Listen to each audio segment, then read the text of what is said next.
Tonight on KGW News, right place, right time. One of my teammates looked down the Mazama chute and said, "Hey, I just saw somebody go sliding by." How rescue teams saved a climber they spotted falling hundreds of feet on Mount Hood. Also tonight, students are back in class, so what about all those missed days? It impacts us personally. We already have plane tickets that we bought to go visit relatives. And later, finding hope through horses. Meet the team helping riders discover new abilities. My horses understood me a lot better than any person could. And find joy and freedom. Good evening, everyone. We begin with the first mountain rescue of the season on Mount Hood. Thanks for joining us. I'm David Molko. It started when a climber descending the popular Southside route slipped and fell several hundred feet. As Alma McCarty found out, a team of volunteers saw the whole thing and raced to her rescue.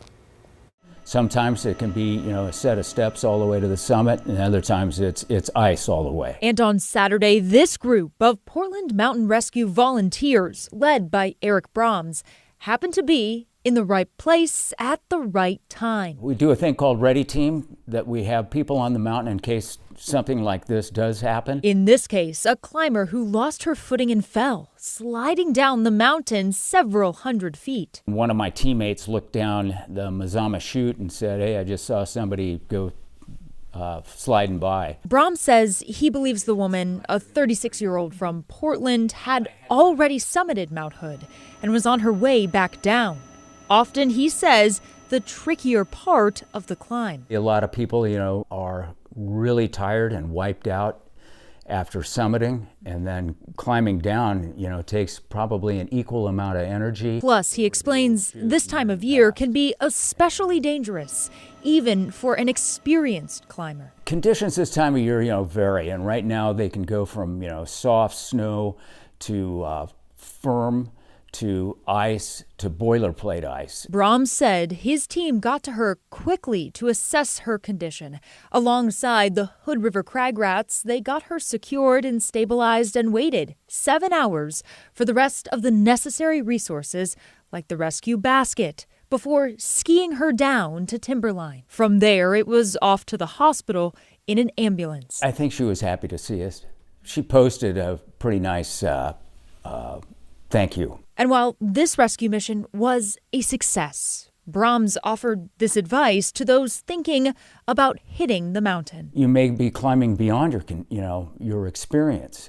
I don't really recommend a lot of people that haven't climbed a lot to be climbing this time of year until we get a little more snow and things firm up. And at this time, we do not know the conditions of the woman who was hurt. However, they weren't serious enough that she needed to be airlifted out. David? Yeah, a little bit of good news there. Such incredible teamwork. Thank you, Alma. Let's get you caught up on tonight's other headlines now. 5 people are out of their homes tonight after fire tore through 2 houses and a garage in southeast Portland. Crews got the call around 8:30 this evening and responded to southeast 66th and Duke. That is on the border of the Brentwood, Darlington, and Mount Scott Arleta neighborhoods. Fortunately, nobody was injured. No word yet on the cause. In the Cascades, Highway 26 has reopened this evening following a rollover crash around 8 near Government Camp. Check it out. A semi-truck flipped on its side and blocked traffic in both directions for a number of hours. This is near the junction with Oregon Route 35. We're still working to find out if anybody was injured. And Portland police have taken over the investigation into the death of an Oregon City woman whose body was found in Clark County. 32-year-old Joanna Speaks' remains were found in April near an abandoned barn in Ridgefield. The medical examiner said Speaks died from blunt force trauma to the head and neck. Portland police now say it appears she was killed in Portland before being moved to that location. Today, family members shared a statement that read in part, "We are so much closer to getting justice for Joanna, a beloved mother, a sister, a daughter, an auntie, and a friend to so very many." Speaks leaves behind 3 children. No suspects have been named.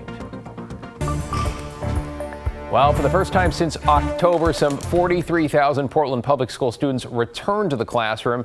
And as Kylie Boshi reports tonight, there are still some outstanding questions about what comes next. Students in Oregon's largest district, Portland Public, returned to school Monday after missing 11 days of classes. The district and its teachers union reached a tentative agreement on Sunday, ending a historic strike that's kept schools closed since November 1st. It's the first time in district history Portland teachers have walked off the job. The nearly 1-month strike put pressure on many educators and families who now have to make up lost time. Couldn't get a lot of work done.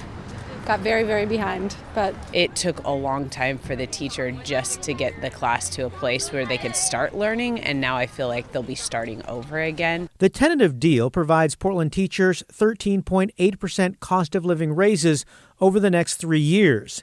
The district had initially proposed an 11% pay hike, while the union wanted 23% raises.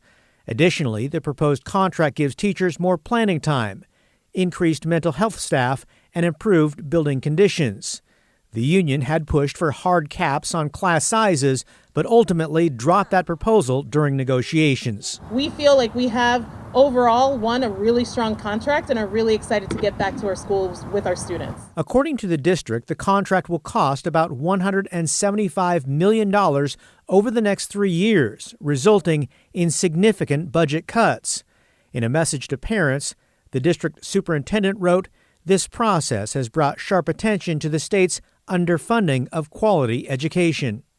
Yeah, more work to be done there. Kyle Luboshi reporting. Now, as part of that tentative agreement, the district and teachers agreed on how to make up lost class time. The deal will essentially cut winter break in half in order to help make up for those 11 days. That means classes will be in session December 18th through the 22nd. Some parents we spoke to say, well, they understand. They aren't too happy about this and are having to rejuggle plans they've been waiting all year for.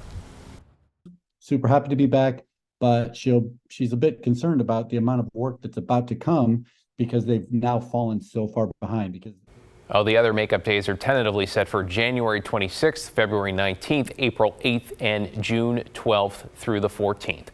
Stay with KGW for continuing coverage with the teachers union and the school board, both expected to vote on the new tentative contract tomorrow. We will have the results of those votes when they happen online for you at KGW.com and streaming on KGW+.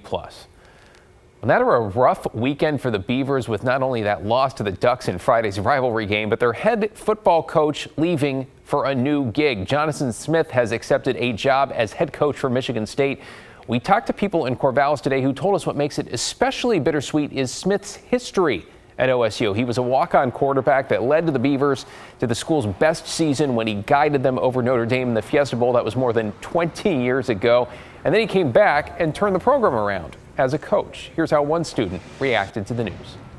Did you see it coming? Not at all. I don't know. I don't think anyone did is kind of the problem. So seeing it just on the news when I woke up, I was like, oh my God.